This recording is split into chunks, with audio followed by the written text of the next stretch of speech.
नमस्कार दोस्तों, स्वागत है आपका सौरभ से एजुकेशन प्रो में। आज थोड़ा सेशन लेट हो गया है। एक्चुअली थोड़ा पावर कट था तो इस वजह से सेशन लेट हो गया है।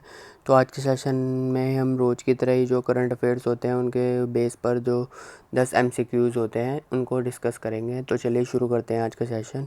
और अगर आपको ये सेशन पसंद आए तो प्लीज़ इसको लाइक कीजिए वीडियो को और शेयर कीजिए ज़्यादा से ज़्यादा और चैनल को सब्सक्राइब कीजिए। तो चलिए शुरू करते हैं आज का सेशन। तो पहला क्वेश्चन है,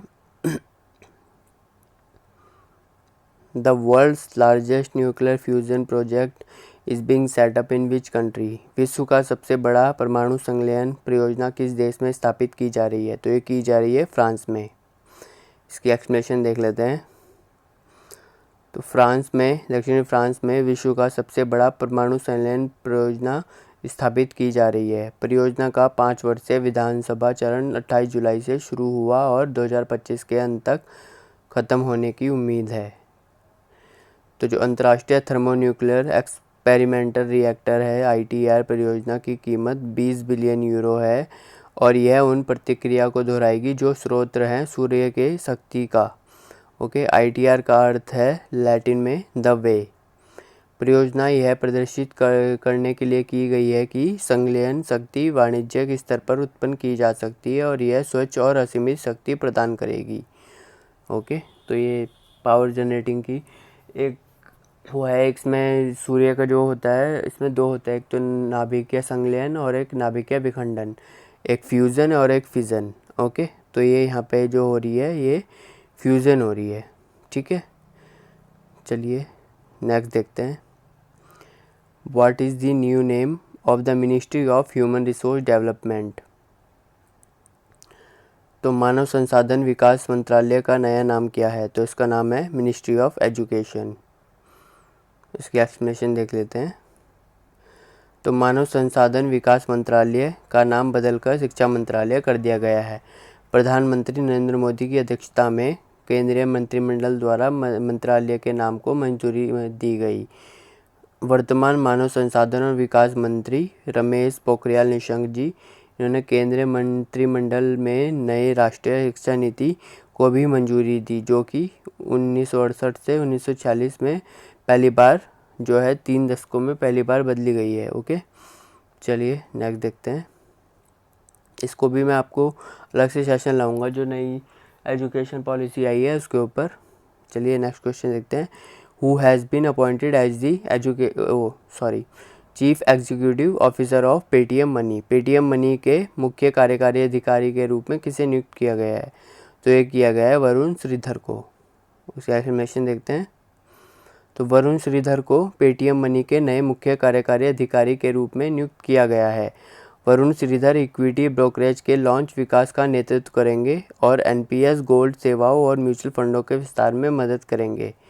पहले उन्होंने फिनसेल इंडिया के CEO के रूप में काम किया है और स्मार्टफोन के लिए फिनटेक प्लेटफॉर्म रियल पैसा के लॉन्च की निगरानी की है।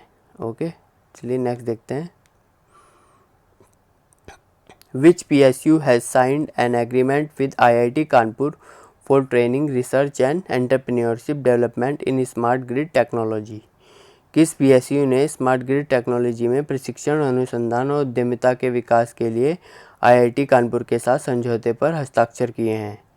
तो ये किए हैं पावर फाइनेंस कॉरपोरेशन ने। तो इसकी एक्सप्लेनेशन देखते हैं।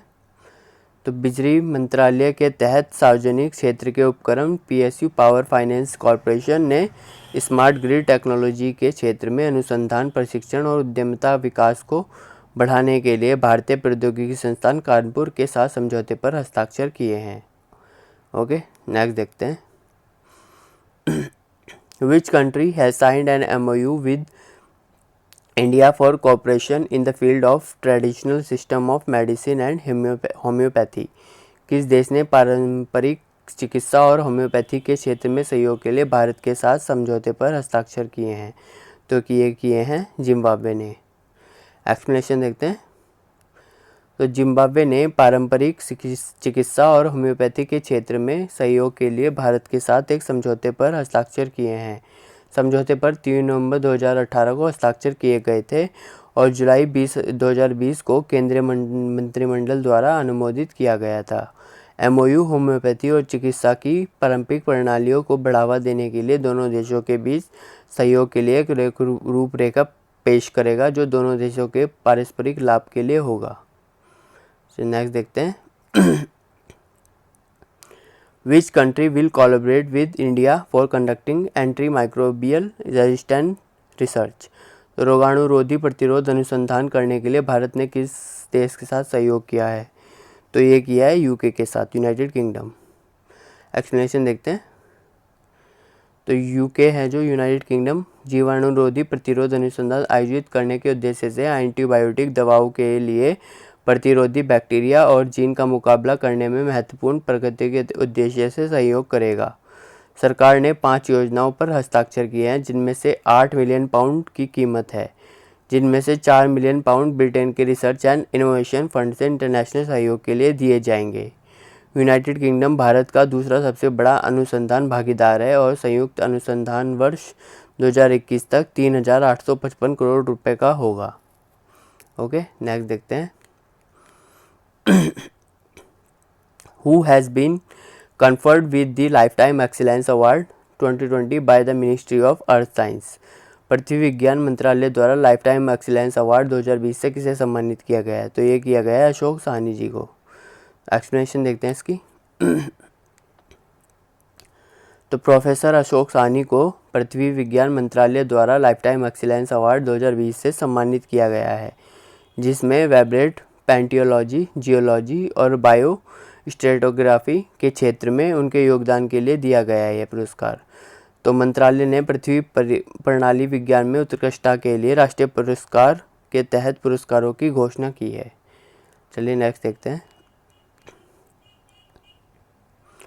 The first helicopter service by Pawan Hans under the Udan RCS scheme has been started in the which state और यूनियन टेरिटरी।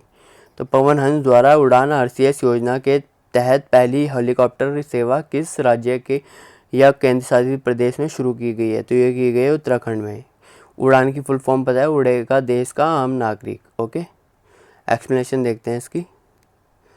तो पवन हंस द्वारा उड़ान RCS रीजनल कनेक्टिविटी स्कीम योजना के तहत पहली हेलीकॉप्टर सेवा उत्तराखंड राज्य में शुरू की गई है। हेलीकॉप्टर सेवा के शुभारंभ का उद्देश्य पर्यटन का समर्थन करना और राज्यों के लोगों को करीब लाना है।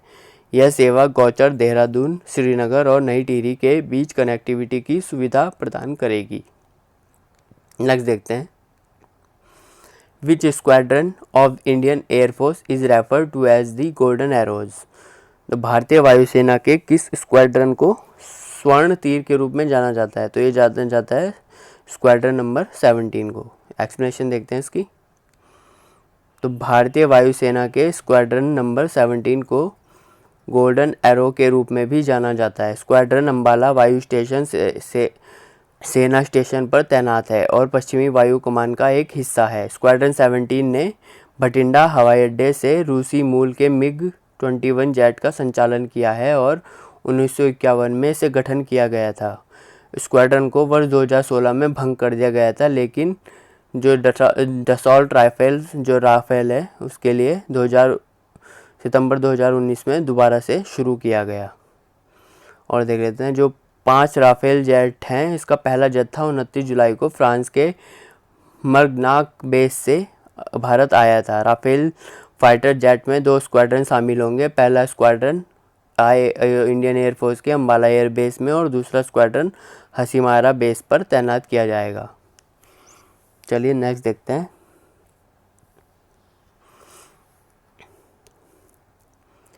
With regards to the scheme for promoting domestic manufacturing of medical devices launched recently, considering the following statement, हाल ही में शुरू किए गए चिकित्सा उपकरणों के घरेलू विनिर्माण को बढ़ावा देने के लिए योजना के संबंध में निम्न कथनों पर विचार कीजिए। तो पहला जो स्टेटमेंट है वो है, the scheme has been implemented by the Ministry of Health and Family Welfare. पहले में तो ये कहा गया है। दूसरे में कहा गया, under the scheme financial incentive shall be given to the selected companies at the rate of 5% of incremental sales of goods manufactured in India। तो यह योजना स्वास्थ्य और परिवार कल्याण मंत्रालय द्वारा लागू की गई है। पहली स्टेटमेंट ये है। और दूसरी है कि इस योजना के तहत चयनित कंपनियों को भारत में निर्मित सामानों की जो कुल बिक्री से 5% की दर से वित्तीय प्रोत्साहन दिया जाएगा। तो इसमें से बताना कि कौन सी स्टेटमेंट करेक्ट है। तो इसमें से है जो सेकंड स्टेटमेंट करेक्ट है। इसकी एक्सप्लेनेशन देख लेते हैं। तो ये जो स्टेटमेंट फर्स्ट है, this scheme for promoting domestic manufacture of medical device will be implemented by the Department of Pharmaceutical under the Ministry of Chemical and Fertilisers. तो ये इस मिनिस्ट्री द्वारा की गई है शुरू, ना कि जो इसमें कहा गया है कि यह किसके द्वारा, हेल्थ एंड फैमिली वेलफेयर के द्वारा शुरू की गई है। इसके द्वारा नहीं की गई है, ये की गई है under the Ministry Chemical and Fertilisers.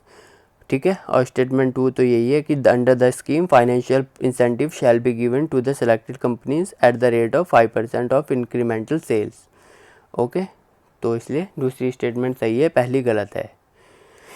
तो ये था आज का सेशन। अगर जो आपको पसंद आया हो तो प्लीज़ इसको लाइक कीजिए, शेयर कीजिए और चैनल को सब्सक्राइब कीजिए। Thank you so much.